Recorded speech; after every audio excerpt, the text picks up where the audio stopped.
Okay, so if you have an early rear YJ seat, it's going to have a post with a little groove cut into it where the latch is on the side. There's your latch.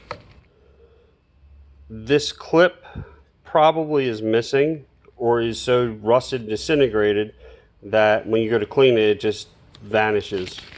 So to fix that, you have to go to Napa, and you need this part number right here, 665-2832.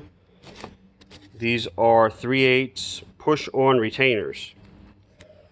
And then you will put it on there, and you'll use a 7/16 deep well socket and a hammer and drive it on there, and it will go past the groove, and now it just sits on there. And that stops this from popping off for your side latch. They changed these later to this big Torx bolt. So there was an update at some point to the latch assembly. But again, if you have the early one, that's going to be your fix. Take this all, clean it up real nice, and paint it, whatever you're going to do. Put it back together, and then go buy that bag of clips. Unfortunately, you have to buy a bag of 25, and they are $10 for a whole bag. So hopefully this helps you guys out. Like and subscribe.